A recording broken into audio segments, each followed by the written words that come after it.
It's day 13, and we're back wearing the same clothes as day 12 because we're actually doing back-to-back videos today. So, yeah, we're recording this on what is actually day 11 for you, Jana, and day 12 for me, which is Saturday here in Australia. And tomorrow, Sunday, the actual day 13, I have to leave the house super early, so we weren't going to be able to meet.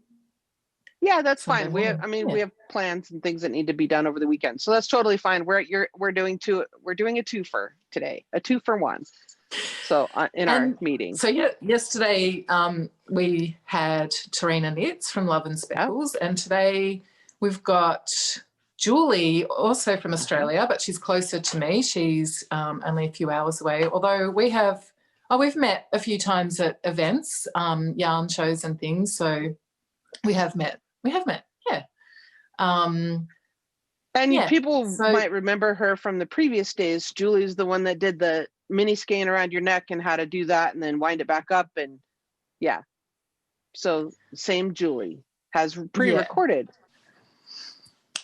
Magic. There we go.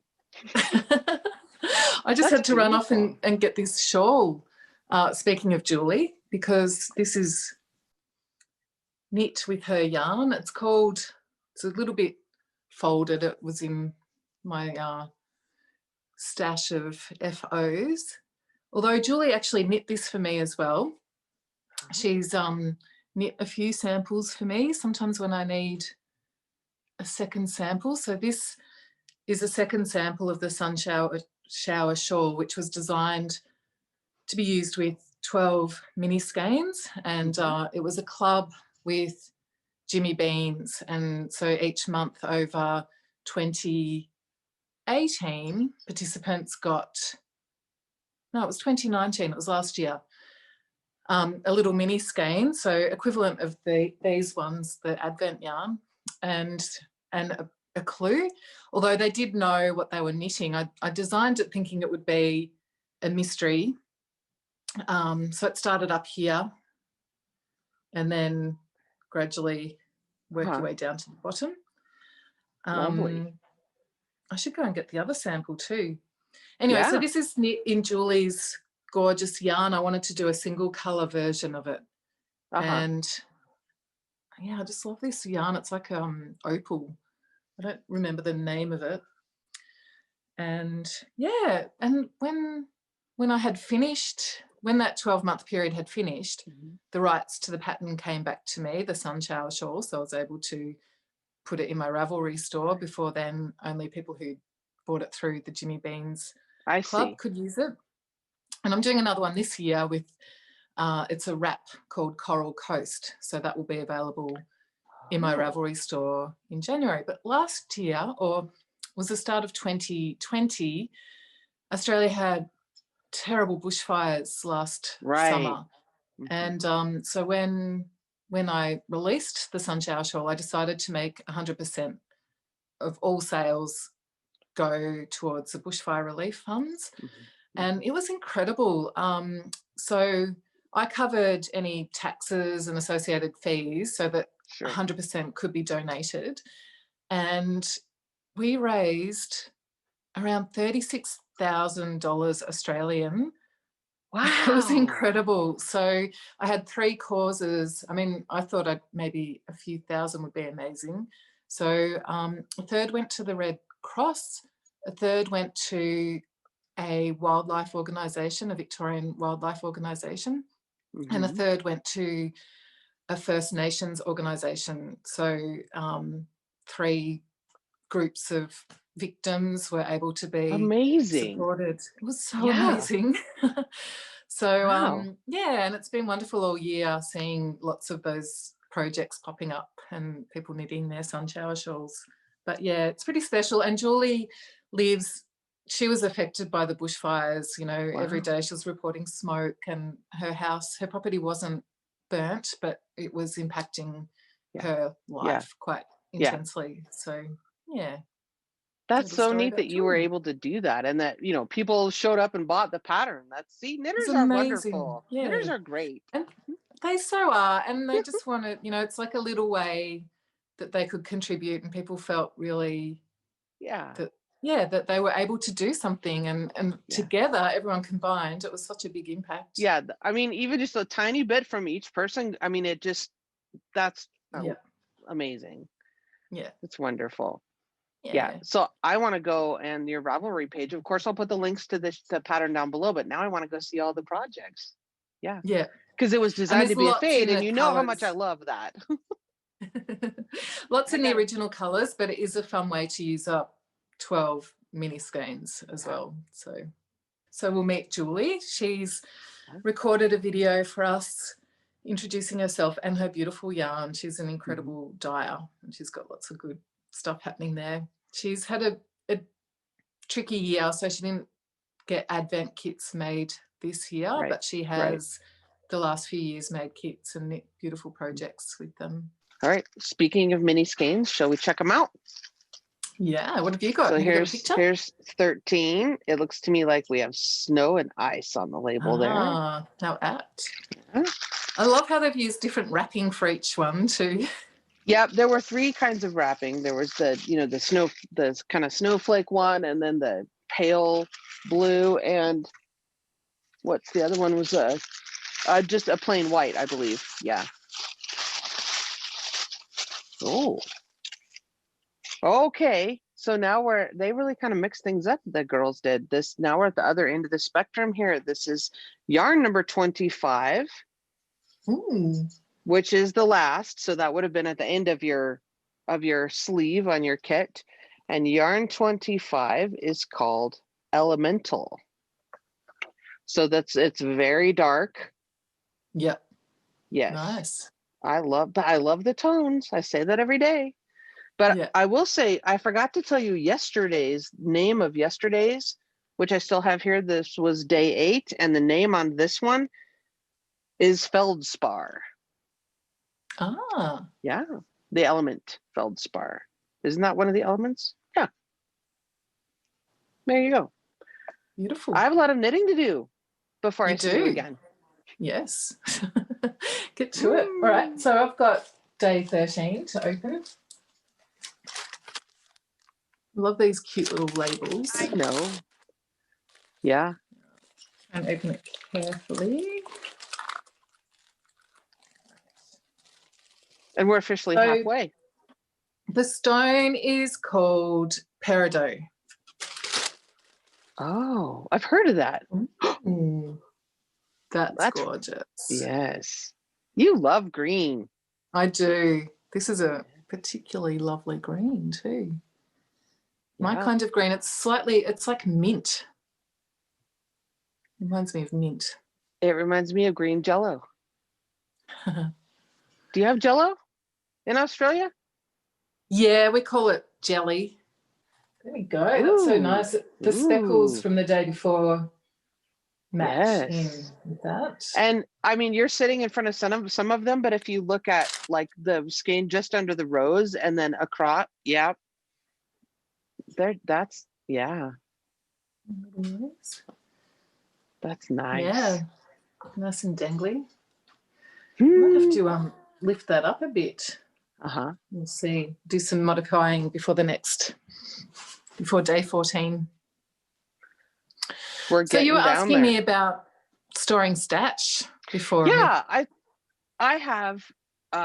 Soon my kids will be on Christmas break from school, and they usually have a couple of weeks off during Christmas and New Year's before they start back for a second semester at the end of January or at the beginning of January.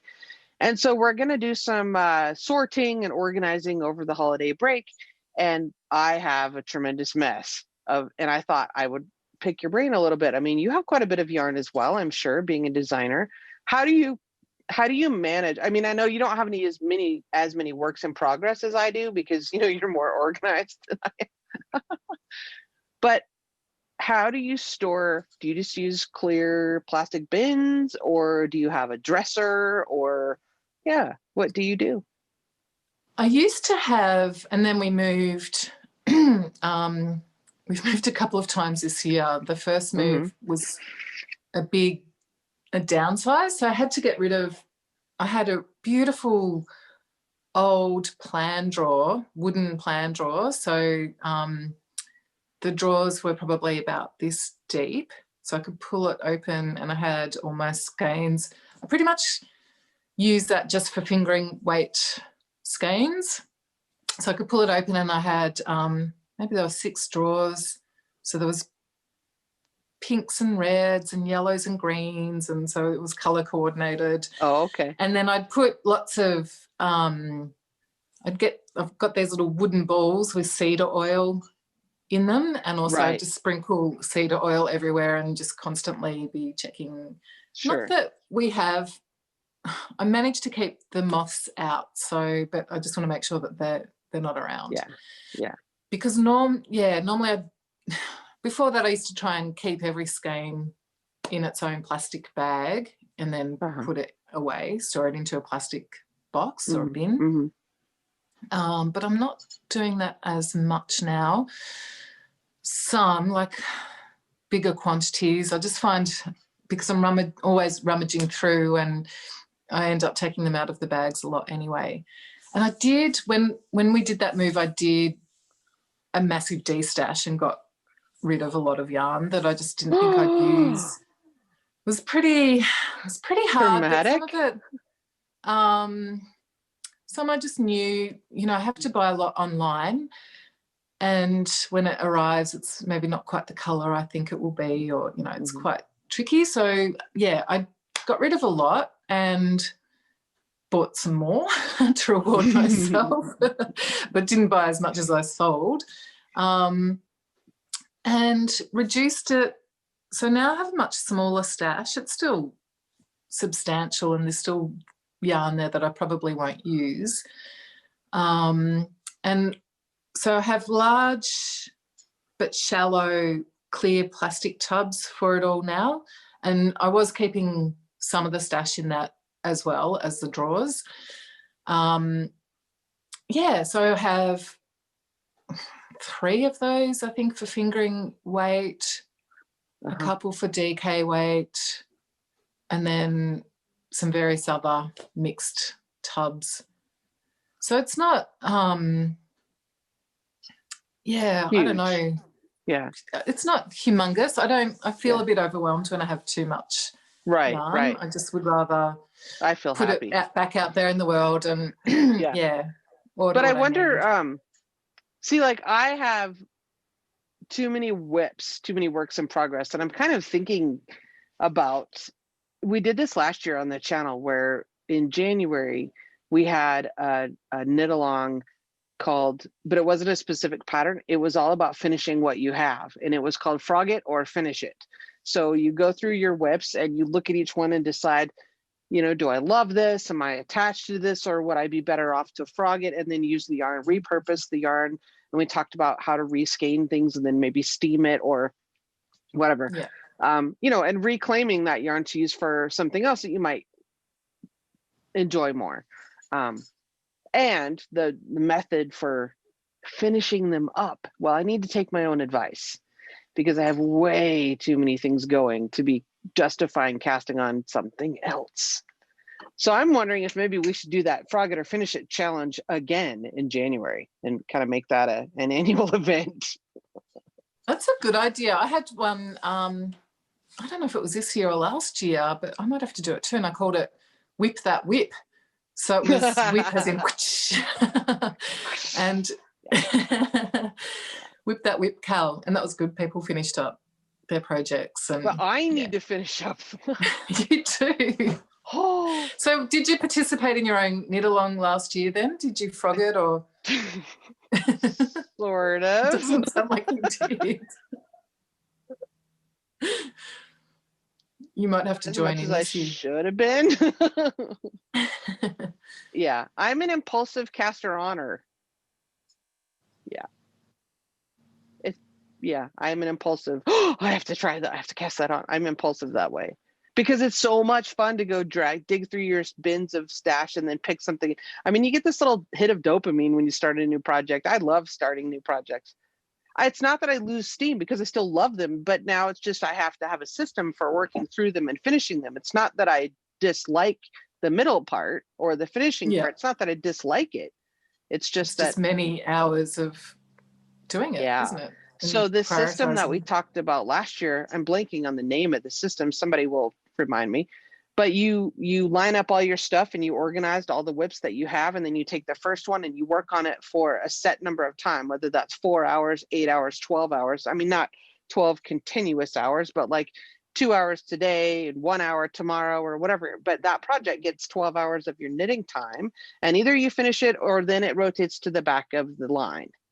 And then the next one you bring forward and you work on that for 12 knitting hours, and it's either done or it goes to the back of the line. And that's how you work through it and get them finished over. Yeah. Oh, I find that, I just, as you know, like maybe 2 projects on the needles at once is enough for me. I've got 2 at the moment, and that's plenty. And I get in the swing of it. I just want to finish it, and because you're do 12 hours and then put it to the back of the line makes me feel all. It feels a little twitchy, doesn't it? Yeah, no. Yeah, I think it was called the Gideon method. It was from a blog post. Yeah, it's a good idea, and if people, and so many people have cast on-itis, don't they? And I can understand. There's just so many great things to knit. I get it. But I got to do something because I have way too many things started, and I have to have my kids or my husband or somebody has to be like, don't do that. Don't cast on anything else, because I have a lot. So we can't talk about storing whips because I don't store whips. Well, so how do you store your whips? What do you do? Okay, I'll tell you what I've recently done. So we needed to buy some new sheets for the kids. And so I don't know how it is there, but when you buy sheets, they come in this plastic, like kind of a square package sometimes. And so here's one. I decided to save this for my whip. So rather than, getting out another plastic item, I'll just, instead of throwing away the container or the thing that the sheets came in, and then you can see it. Yeah. Yeah. And so I have a couple of these because we had to buy a couple of sets of sheets. One of my daughters got a new bed and it was a different size. So we needed, right. So there's that. But I need to get some of this done because, this has got a needle in there. I need to be reclaiming some needles. You see the problem. Yeah, like I told you, my mother sends me an email. Are you coming for my needles? I'm like, no. I will get some things done. Yeah. But that's how and then some stuff is just like right here in front of me in little heaps. And I have a very large desk and it has yarn all over it. Yeah. So I need to organize some things in project bags, and then I need to clean off my desk so I feel less itchy, twitchy, upset about it, and then just focus. I need to focus. I need to take my own advice that I give to my children when they have too many assignments due and projects. I'm like, you just got to focus. I need to take my own advice. Yeah. Well, I'd like to, like to see where you go with that.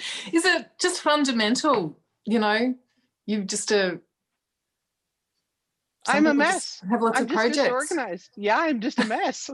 So over the holidays, I have bribed my children. Like, what I like to get for Christmas is coupons. Like, the kids make coupons. They make a little coupon book and they'll give it to me, and it'll say like cookies. Like, they'll make cookies just for me and nobody else. I mean, I can share if I want, but no one else can just come and take the cookies. And they go in the freezer in a big bag with my name, Mom's cookies, and no one else can get in there. And I can share them, and I do, but they're mine.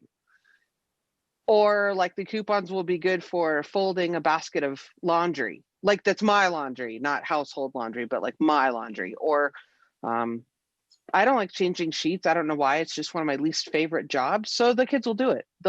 I have a coupon for a sheet change on my bed. So, so one of my coupons, though, I had to do a little bribery. I'm going to have some help cleaning my office, but I had to give up like, I think 2 sheet coupons and something else for knitting, for stash, for stash organization and whip method. Whipping. Whipping. Whipping the whips. Yeah. So I had to barter with some coupons for some assistance over Christmas break with cleaning my desk. So we'll see what happens. Well, we'll see how that works out. Because they might be more ruthless too.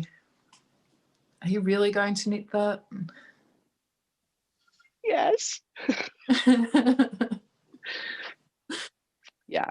My youngest daughter, oddly enough, there is some role reversal there. She's like, come on now, are you really going to keep that? And I was like, I'm the child, like, no, give it back. She's the sensible one. Yeah. Been ruthless all year with 2 moves and that big one where we had to just get rid of so much stuff. I've definitely... Yeah, I've been reading about minimalism and just how liberating that can be to just not have things. See, you don't have a whip problem like I do. I do have so many of these though that I can't get rid of because even if I don't wear them, I bring them out and show, so that's the thing. My big collection is, and it's growing all the time, is well, sure, because you're a designer. Yeah, you need to have samples for photographs and absolutely. Yeah. Right. But I guess if you have multiples, though, of things, then would you keep them or would you give them for gifts maybe? But then that's a whole other topic for a different day about giving gifts and whether people are knit worthy. And I have a whole video about that I did. That we should definitely revisit this month because it is a good Christmas topic, isn't it? Yes. Write that one down. Gift knits, knit worthy. And on that note, we probably should wrap up today, shouldn't we? Yep. We'll go hear from Julie. Yeah. All right. Well, then I'll see you. Beautiful yarn. I'll see you tomorrow. Yeah. Since we've pre-recorded, I'll see you in a couple day of days. that is. Whatever day that is. Hi everybody, Julie from Dyed by Hand Yarns here.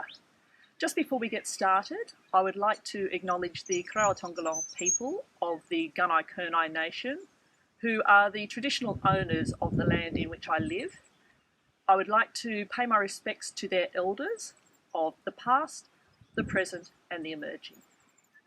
So, as I said, my name is Julie and I live in a tiny town called Buchan in the bottom right-hand corner of mainland Australia. So if you go and look at a map and just poke your finger on the bottom right-hand corner, that's about where I am. As you can see, I live on a rural property that backs onto bushland. So this is part of my daily view. In fact, this is west, so in the evening, the sun sort of sets over the hill behind me here. I started dyeing as a hobby dyer about 9 years ago. Before I retired, well, my partner retired and I retired with him to this property about 5 years ago. And a lot of my colour inspiration comes from the land around me. So as you can see at the moment, we've got a beautiful sunshiny blue-skied summer's day. It's about 23 degrees Celsius or 73 degrees Fahrenheit. But the colours change, and this is one thing that I love about the Australian light. If anyone comes over here from overseas, you'll notice that the colours are very different perhaps to the Northern Hemisphere. So, yeah, I just love the brilliance of some of the colours. In high summer, when it gets very hot, all the colours tend to wash out a bit. Autumn and spring, you usually get the most brilliant colours, the blue skies and seas. And winter can be a different form of washout. It's a more of an icy coloured scene. But I love watching the colours of the land and the sky and the waters change around me, and that gives me a lot of inspiration. So I think we will move to the studio downstairs now, and I can show you a little bit more about what I do. So I thought I would spend a bit of time today talking about Ambah's Advent patterns over the years and my Advent calendars. I first started making Advent calendars in 2017, which was the very first year that Ambah set up her Advent knit along. And I'd never done advent calendars before, and I thought, well, this is a good challenge. Let's see if I can find 25 colours that actually work together and work along with Ambah's pattern. So the very first year, I didn't have a theme for my advent calendar, but it was a series of blue and grey and pink and purple yarns, designed to not quite fade, but they work together as a palette, and that's how I work. I like to create palettes of colours that you can just choose colours from anywhere within the palette and they'll work together. So choose 2 colours, choose 3, 4, 5, 6, however many colours you like, and they all work together. So anyways, the very first year, which was the Adventurous Wrap, I knitted along with everyone else. Unfortunately, as life gets busy, I didn't finish my Adventurous, so I am still working on it. However, I have here my my blue half of the triangle. So as you can see, it's not a perfect fade or gradient, but they work quite well together. And hopefully you can see the variations of colour. Unfortunately, the dark colours aren't coming up very well, but there's black, there's blues, there's greys, there's even little hints of pink in this half of the triangle. And as part of this year, I'm trying to finish up my Advent whips. So here's my little tiny start of the pink and purple end. So you might be able to see I'm just starting to get into the pink up here. But there's the start of the purples. And the purple is so rich, I actually have there we go, a lot of trouble trying to photograph these purples here. So that was the 2017 kit with no theme and my Adventurous Wrap, or I should say my first version, which I knit along with everyone. However, if anyone's got the pattern, they know that you can also do a striped version, and I've actually finished this one. So this here, oops, is my striped version of the Adventurous Wrap. And as you can see, I love rather bold graphic colours for this one. Let's see if I can quickly style it for you. I mean, it's up to you how you want to wear it, but there we go. And one of these handy dandy little cuffs. One that my partner actually made for me. I call it my Wonder Woman cuff because I don't know if you can see, it's got some little stars on the end.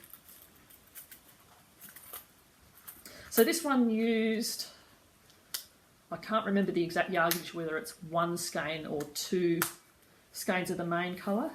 And I actually used 12 mini skeins. So 6 of them are solid colours and 6 of them are sort of variegated colours in a very similar colourway. But I think you can get away with 6 minis, but I've not actually tried this. So there you go, my nice little tails there. And I'll do the little sachet for you.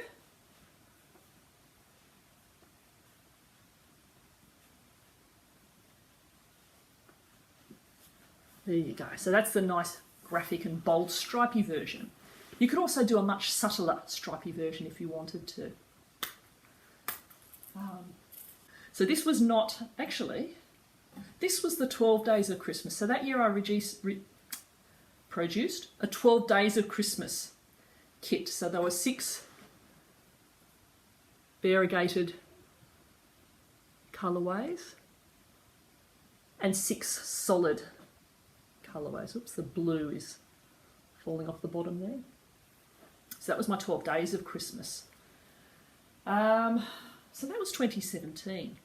2018 was the Adventurous Scarf and Wrap.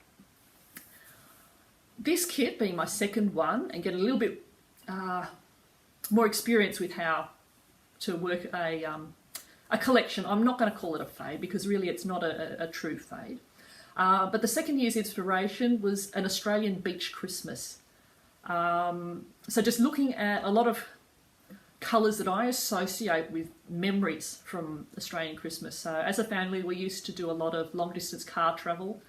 You know, taking 2 days to travel from Canberra, which is the capital of Australia. It's south of Sydney, about 3 hours drive these days, south of Sydney. And we used to drive up to Queensland and spend 2 weeks on a little, what was then a little tiny sleepy beach place called Hervey Bay. And yeah, so there were lots of little memories. So a lot of the colourway names were associated with that.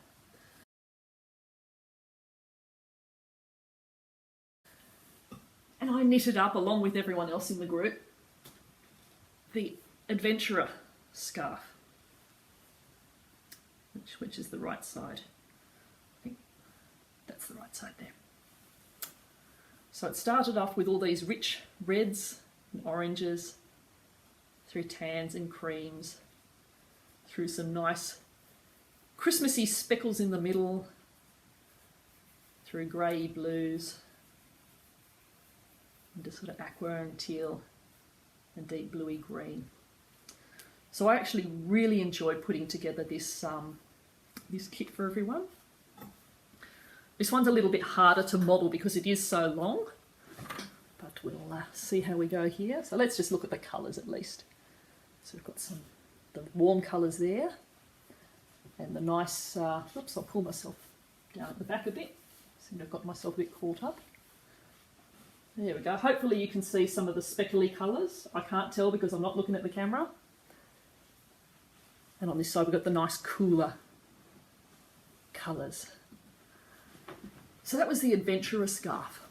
And when I knitted this up, I realised I've only used about half of my yarn. I wonder if I can do the Adventurer cowl as well. And so I did. But this time around, I did the stripy version. So I took the warm half and I took one from the far red end and one from sort of the middle and just knitted them together. This is the longer version of the cowl, so I'm using all 24 colours, I think, actually.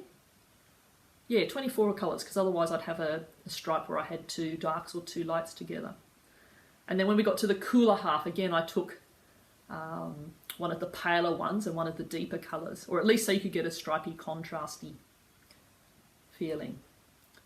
And then there's the lovely join there between the red and the blue, speckly, variegated colour there.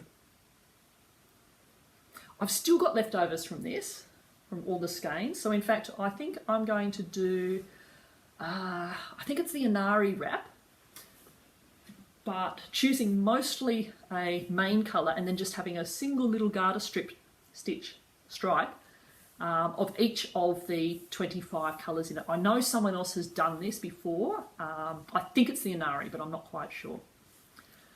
So that was 2018, which was full of lots of warm colours and cool colours.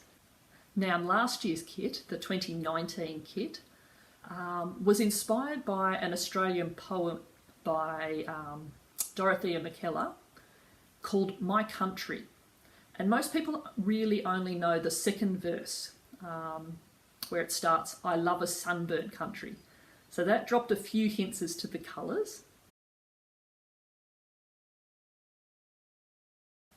And let's just scan across to my version that's unfinished at this point in time of the Adventuresome Wrap. So excuse me while I just pan across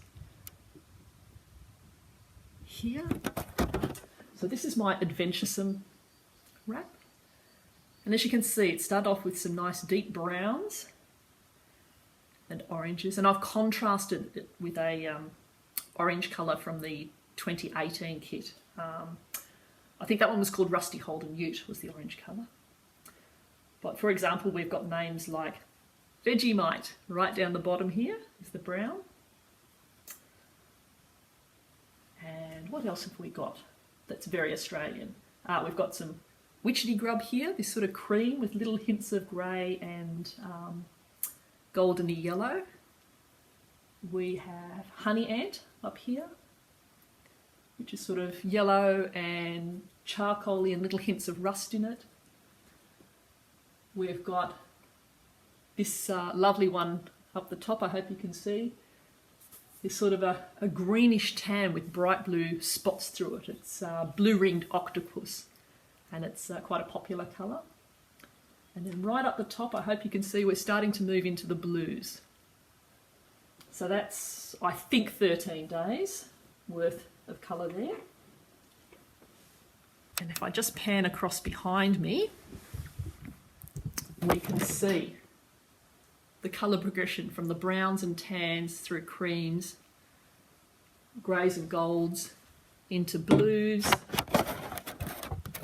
and greens, and finally through to maroony purple colours. So that was 2019 with the Adventuresome Wrap. I've still got plenty of leftovers, so I'm hoping to make the, what was the other new pattern from last year? Adventuring, I think, the one with the fringe at the end, so I hope to do some of that one as well. I may or may not need to hold a main colour, or sorry, not hold it together, but alternate between a main colour and my minis, because I do want to include the fringe, and I'm just not sure that I've got enough yardage to just use my leftover Advent kit. But this is one thing that I love about Ambah's patterns, is that you can get more than one project from your kit. So whilst you might say, gee whiz, that kit's a bit expensive, I like to think of it as, how many projects can I get out of this? I know I'm going to get my main stunning piece. I might get, you know, another piece similar sized, or I might be able to downsize it to a KAL. And gee whiz, if I've got leftovers, there's always smaller patterns like the Hakea Hat that got released this year, or the what was the little cow from last year? I'm sorry, I keep forgetting all the names. So, and I think everyone's getting a bit the same. We forget the names. We know the patterns, we forget the names. Yeah, so I plan on getting at least 2, if not 3 projects from my kit. So start dividing the cost of your kit by 2.5, 3. Obviously, you might have to add in a whole skein of yarn here and there, but to me, that's worth it. And the value to me is not only the kit and the pretty colours and the squishy yarn, which we all love, don't get me wrong, but it's also what we make. It's the time we take to make these items. Perhaps who might we be gifting these items to? What are the memories we create when we're making these items, especially during Advent? And especially if you're on any of the forums for the knit-alongs, where we're just constantly chatting. I can't keep up with it, but people are talking all about their different traditions around this time of the year. You know, swapping recipes, or yeah, what's happening in their lives and whatnot. Anyways, that's just a quick look at what I do. I hope you've enjoyed it today. And I'd like to thank both Ambah and Jonah very much for having me here today on these videos. I hope you've enjoyed it, and I look forward to seeing you again. Bye for now.